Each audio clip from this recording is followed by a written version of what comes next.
senior investment strategist Kevin Gordon and CNBC senior markets commentator Mike Santoli. Guys, good afternoon. Kevin, U.S.-China relations, I think, hanging over this market still. I have to imagine also over U.S. deals with other countries as the U.S. sort of wants to isolate China. Stocks effectively took a breather today after a strong jobs report, big tech earnings, Fed days Wednesday. What matters now for investors? Well, I think a lot of in addition to earnings and the guidance or maybe lack thereof that companies are giving, it really is this gap, I think, between the soft data and the hard data, how big that gap is, even if it even exists at all. You'll probably start to see, I'd say maybe more into mid to late summer. That's when maybe the hard data starts to confirm, if at all, some of the weakness that we've seen in the soft data. And, the jobs report in particular, what becomes, I think, really important, especially because, a lot of the focus for the trade, disruptions around the world have been on the good side of things, in particular our goods deficit.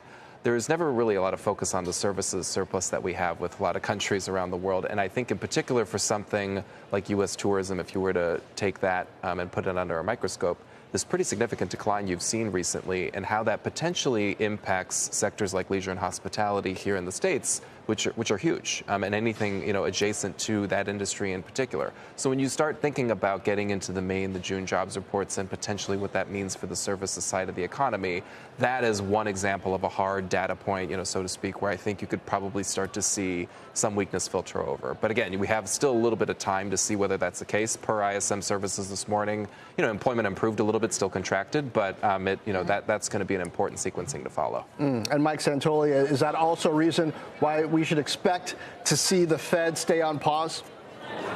Yeah, I do think it makes sense to expect them to stay on pause. There just hasn't been enough of a buildup of the real weakness in the hard data, and certainly not a pure green light from the inflation numbers for them to be doing anything right now. All the rhetoric leading up into the blackout period of this meeting says that. Now, would they have some nods in the direction of maybe we could be prepared sooner than later if we do get some weakness to ease in June or something like that? Sure. I wouldn't rule that out at this point. The Fed has always said it's data dependent, and the data have started to soften up. So they could basically reposition their rhetoric without necessarily seeming like they were bending to any political pressure. So, Kevin, there's lots that's going to happen, presumably, and we don't know what exactly it'll be. But there will be a lot between now and summer. Yeah. Do you like this rally, even though it took a little bit of a breather here? Does it have legs? I think it makes sense from the textbook standpoint of, you go through this massive washout in sentiment. I would say with the important caveat, though, a lot of it's been more on the attitudinal side, not as much on the behavioral side. But a really powerful force underpinning all of this, and Mike was mentioning it, in the leading it right into the closing bell, is the power of the retail trader and how strong that buy the dip mentality and a ignoring of, sell the rip mentality has been.